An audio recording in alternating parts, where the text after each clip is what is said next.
नमस्कार प्रिय विद्यार्थियों, स्वागत है आपका फिर से आपके अपनी YouTube channel power of education 100 में। आज हम पढ़ने वाले हैं कि कोष्टक पर यदि वर्ग वाले सवाल आ जाते हैं तो उनको हम कैसे सरल करेंगे। ठीक है, क्योंकि अध्याय 4 हम पढ़ने वाले हैं जिसका नाम है द्विघात समीकरण। उसको शुरू करने से पहले हम ये जो बेसिक पढ़ रहे हैं ये बहुत ही आवश्यक है। क्या है कि कोष्टक पर वर्ग समीकरण, इस कोष्टक पर जो वर्ग वाले सवालों को सरल करना, कैसे सरल करेंगे आज हम उनको देखने वाले हैं। तो वीडियो के साथ अंत तक जरूर बने रहें। यदि कोई डाउट रहता है तो कमेंट कीजिएगा ताकि उस डाउट का सॉल्यूशन हो सके। और आप इस प्रकार से क्या कर सकते हैं, अपनी जो तैयारी आप कर रहे हैं अपनी बोर्ड एग्ज़ाम के लिए उसको और बेहतर बना सकते हैं। ठीक है, तो इसके साथ आप और बेहतर अपनी तैयारी को बनाइए। कोई डाउट रहता है तो कमेंट कीजिए, और यदि आप कोई सुझाव भी देना चाहते हैं तो सुझाव दीजिए।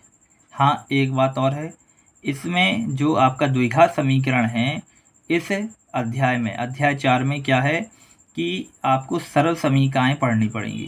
तो यदि आपसे नहीं बनती हैं तो कमेंट कीजिएगा। तो एक वीडियो में जितनी भी सरल समीकरण होती हैं सभी को लेकर आप लोगों के लिए प्रोवाइड करा दूँगा। ठीक है, तो चलिए देखते हैं कोष्टक पर वर्ग वाले सवालों को सरल करना। तो आज हम बात करने वाले हैं x धन 3 का वर्ग। x धन 3 का वर्ग, इसको हम सॉल्व करने वाले हैं। किस तरीके से सरल समीकरण की मदद से सॉल्व करेंगे, वर्ग पर ये जो कोष्टक है उसके ऊपर वर्ग लगा है इसको कैसे सरल बनाएंगे। ठीक है, सबसे पहले लिखना है हमें हल। दिया है, क्या दिया है, x धन 3 का वर्ग। क्या दिया है, x धन 3 का वर्ग।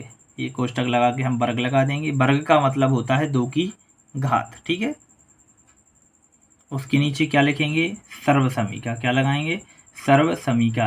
अब सर्वसमीका कौन सी लगेगी ये हमें पता होना चाहिए। देखिए यहाँ प्लस वाली है, ये क्या है, प्लस लगा है तो प्लस वाली क्या होती है सर्वसमीका। यदि आप जानते हैं तो कमेंट बॉक्स में कमेंट कीजिएगा। ए धन बी का वर्ग की सर्वसमीका होती है ए वर्ग धन बी वर्ग धन, ये 2 है तो 2 और ए बी तो 2ab, तो ए वर्ग धन बी वर्ग धन 2ab, ये क्या होती है, हमारी सरसमीका होती है।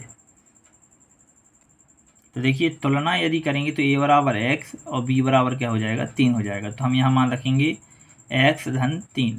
तो जहाँ a है वहाँ x का मान रख देंगे, जहाँ b है वहाँ पर 3 का मान रखेंगे। ठीक है, तो a वर्ग मतलब x का वर्ग धन b वर्ग मतलब 3 का वर्ग धन 2, a का मान क्या था x और b का मान कितना है, 3 है। ठीक है, अब इसको हम सॉल्व कर लेते हैं। क्या आ जाएगा, x का क्या होता है x वर्ग, 3 का वर्ग क्या होता है 9। अब अचर का अचर में गुणा, तो 3 दूनी क्या हो जाएगा 6x। अब इसको हम क्या करेंगे, व्यवस्थित कर देते हैं। व्यवस्थित किया तो क्या आ जाएगा, x वर्ग प्लस 6x प्लस 9। तो ये हमारा क्या हो जाएगा, इस समीकरण का हल या सरल करना। ठीक है, तो ये सरल हो गया समीकरण।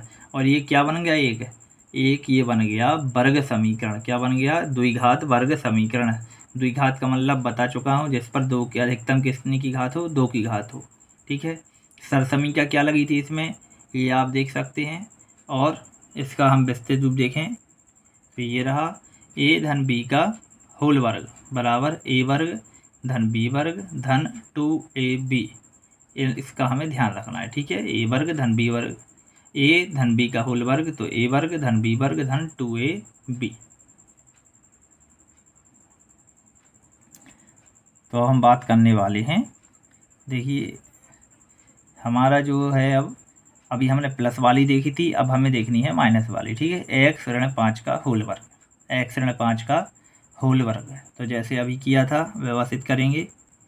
सबसे पहले दिया है x ऋण 5 का वर्ग, क्या हो जाएगा x ऋण 5 का वर्ग। फिर क्या करेंगे, सर्वसमीका। अब सर्वसमीका क्या होती है, x ऋण 5 के होल वर्ग की, तो इसके लिए कौन सी सर्वसमीका लगेगी, माइनस वाली लगेगी। ठीक है, अभी प्लस वाली लगी थी, तो माइनस वाली सर्वसमीका क्या होती, a ऋण b का होल वर्ग बराबर होता a वर्ग धन b वर्ग ऋण, यहाँ पर देखिए प्लस वाली में प्लस था लेकिन माइनस वाली में माइनस होता, ये दोनों सेम रहते हैं, ए वर्ग धन बी वर्ग ऋण 2ab क्या रहता है, ऋण 2ab हो जाता है। ठीक है, तो हम तुलना करेंगे तो x की तुलना a से और b की तुलना 5 से, तो मान रख देंगे क्या आ जाएगा, x ऋण 5 का वर्ग, तो आ जाएगा x वर्ग धन b की जगह क्या आ जाएगा 5 का वर्ग ऋण ये 2, a का मान x और b का मान 5। ठीक है, ठीक है, तो उम्मीद है आपको ये समझ में आ रहा होगा। x वर्ग धन 5 का वर्ग ऋण 2x 5। तो अब हमने क्या किया, यहाँ पर इनको ओपन कर दिया, तो x वर्ग ही होता धन 5 का वर्ग क्या होता 25 ऋण 5 दूनी क्या हो जाएगा 10x, तो x वर्ग धन 25 ऋण 10x। अब इसको हम क्या कर देंगे, क्रम से लिख देंगे। ठीक है, तो क्या हो जाएगा x वर्ग ऋण 10x धन 25, x वर्ग ऋण 10x धन 25, तो ये हो जाएगा हमारा क्या व्यवस्थित इस प्रश्न का हल। इसकी सरसमीका देख ली थी जो आपने अभी लगाई थी, तो a ऋण b का होल वर्ग। ठीक है, यहाँ प्लस वाली थी, तो यदि यहाँ प्लस रहता तो यहाँ भी प्लस रहता, और यदि यहाँ माइनस है तो यहाँ माइनस रहता। तो a ऋण b का होल वर्ग बराबर a वर्ग धन b वर्ग ऋण 2ab, ये क्या होता है, ये सरसमीका होती है। यदि आप ऐसी सरसमीका एक साथ देखना चाहते हैं या समझना चाहते हैं तो आप कमेंट कीजिएगा, मैं आपको सभी एक व्यवस्थित जो सरसमीका जितनी भी सरसमीका होती हैं सभी आपको प्रोवाइड करा दूँगा। मिलते हैं अगले वीडियो लेक्चर में, बहुत बहुत धन्यवाद।